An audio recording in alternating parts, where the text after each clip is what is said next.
Hello, my name is Ed Hope, a junior doctor in the UK. Also junior doctors in the UK are Dr. Adam and Dr. Shruti from the BBC medical TV drama This Is Going to Hurt. So I'm going to be checking out episode 4, reacting to some of the scenes and breaking down the medicine. Warning for anyone who hasn't seen the show as it's set on a labour ward. So we're going to be seeing surgery, babies being born, and some scenes some may find distressing. So with that out of the way, let's check it out. I'll cradle you, I'll win your heart with the whoop. So I'm sure we can all relate to this. Just like pretty much everyone in the world, I'm not a fan of alarms in the morning, and probably goes some way to explain why I get so many comments about how tired I always look. It looks like Shruti here is in hospital accommodation. So most hospitals have basic rooms for either doctors to rent who are on placements a long way from their homes, or for medical students. I think back then this accommodation used to be free for doctors. It's not now, it's around £40 a night, so quite effectively a big pay cut for us. Or if you don't use it, potentially a long drive home after a night shift. And the mattresses on these beds though, seriously, I'm not sure how something can be so soft and yet so spiky. Dozy twat. Wait a second. Is that Adam K, the actual Adam K there on the bike? I think it looks a lot like him. You told us to send the patient home. Yeah, but that was before it was a complaint. Now, I think we need to be a little more scrupulous with the facts. Oh, In the previous episode, we saw that the consultant, Mr. Lockhart, had amended the notes to try and take the blame from Dr. Adam, and now he's reneging on that. Probably a right thing to do, although I don't think he's doing it out of principle. I think he's doing it to save himself. Mistakes happen in medicine, just like everything in life.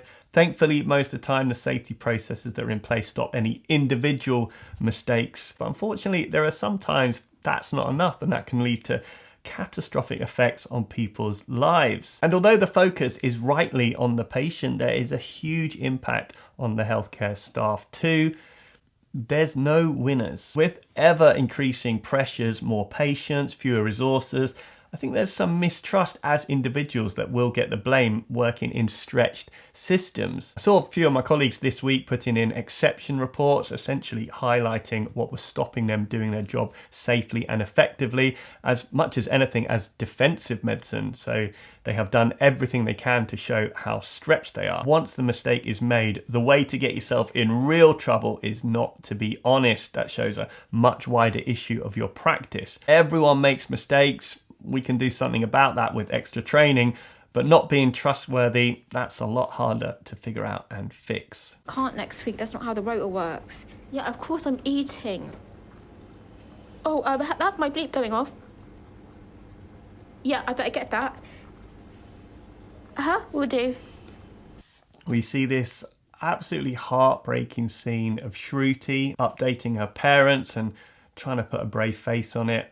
I've seen a number of colleagues have moments like this, and it tends to be junior colleagues, but not always, where the culmination of lack of sleep, emotionally charged situations, feeling out of your depth, maybe not being able to provide the care you want to provide, and then something in your own life comes in and you realise how little control you have of that as well, how much you're sacrificing of that. Very sad and very true. This exact conversation would be happening multiple times across the NHS, even today. Here, use this. That stuff will sand your face off. No way.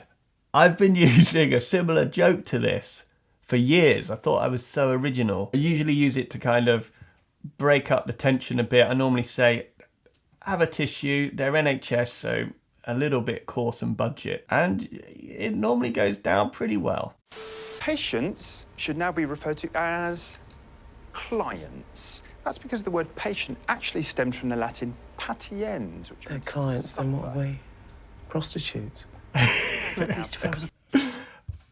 Is that true? Are we really supposed to call patients clients? I obviously haven't attended this training lately. I do remember having a discussion once when I was on obstetrics that because giving birth is a normal process and therefore different from coming into hospital with an illness, that we should refer to people as service users. And not patients. I never saw it really catch on though. But either way, from being a patient myself on occasion, I actually prefer the term rather than being called a client, which sort of sounds more transactional and less caring. But equally, I do understand the importance to change the naming of things if it is having an impact. We should always be able to look at the language we use to see if we can do better. I'm just not quite so sure on this one personally, but you know, if it's shown that that's what I should be using, I don't really have a lot of choice, do I? Even the phrase I open with on this video, being a junior doctor, apparently we're not allowed to use that anymore. We are now postgraduate doctors. Not quite as pithy. Oh, yeah, three little somethings. Three little birds. Remember that one? Come on, you know it. Three little birds pitched by my doorstep, singing sweet songs, the melodies pure. I'm not quite sure what to make of this consultant yet, but what I can say is counterintuitively, patients usually love this type of interactions, particularly with more senior doctors. The more senior a doctor, the better it tends to go down. I've seen professors who would sing and make jokes like this, and I think it would reassure patients and make them feel relaxed. Although clearly you've got to be able to read the room. It's not going to go down well with everyone. Singing, don't worry about a thing, 'cause... What? They're still going. Maybe the reason that you haven't been able to see a baby doctor this morning is because they're avoiding you. In case, you know, you complain about them too. But they wouldn't do anything to put my baby in danger, though. Listen. This is just unbearable to watch. Any conversation with a patient pursuing a complaint against you that isn't a straight up apology isn't going to reflect well. This is particularly if you're doing emotional blackmail. As we said, this type of dishonest behavior, if it came out, would end up getting you in probably more trouble than the actual mistake.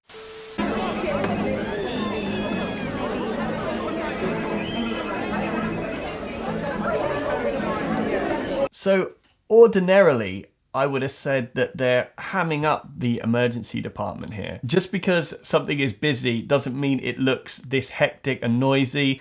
But actually, the last couple of shifts I've done, this has been very close to what the emergency department has looked like. So it's the busiest I've seen it, with 4-hour waits to see a doctor, meaning patients are either angry and frustrated at the waiting times or sicker than when they first come in due to a delay in treatment. And the vast majority of patients are very patient about it and understand that as sort of frontline healthcare professionals, we are doing our best in a difficult situation, although tensions do often boil over and, you know, doesn't make the job very pleasant. We then see a really nice montage of the NHS actually doing a good job. Shruti performing a C-section, Adam in the emergency department.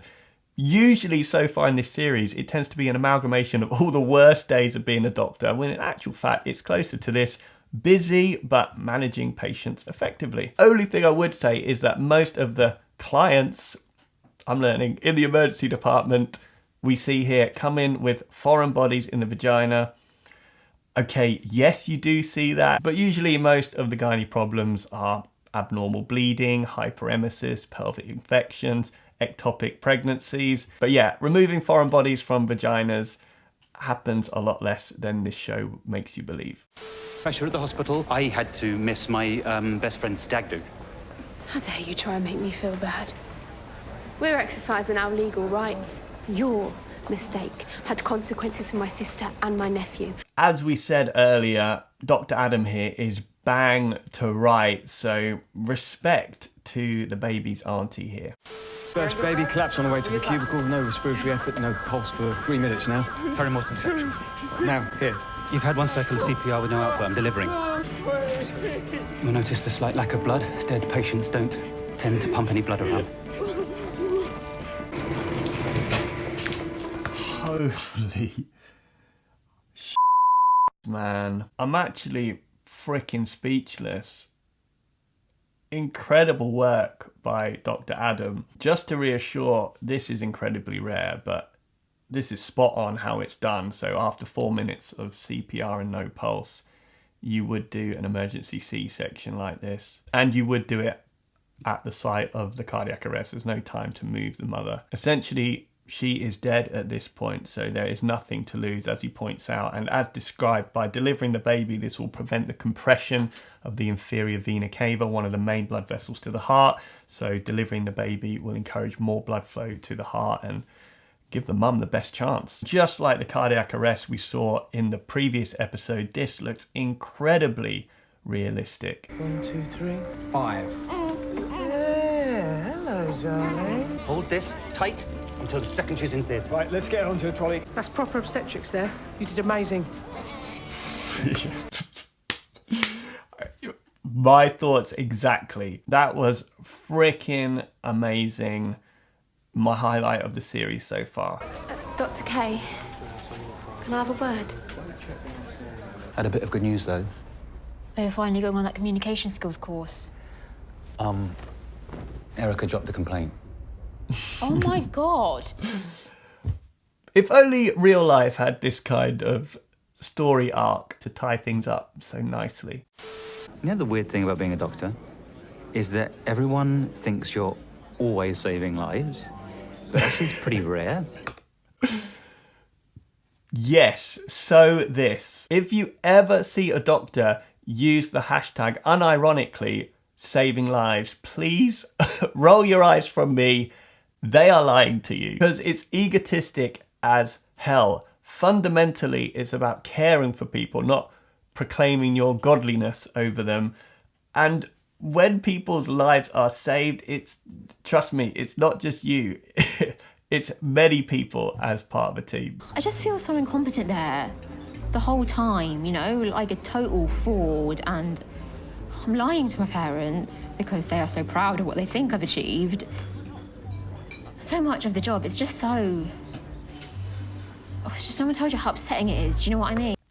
Very common feelings here. As much as medical school tries to prepare you being responsible in a, let's say, challenging system when you're at your least experienced, that is extremely difficult transition. And this imposter syndrome is how everyone feels, unless you are a hashtag SavingLives egomaniac. So it's kind of a good thing, and it's conscientious and good to know that you're going to be working within your limits. And she goes on to talk about the lack of support with some of the things she's witnessed. I think the support has improved, or at least the understanding about these issues is being talked about more, but essentially the job and the stresses is still very much the same.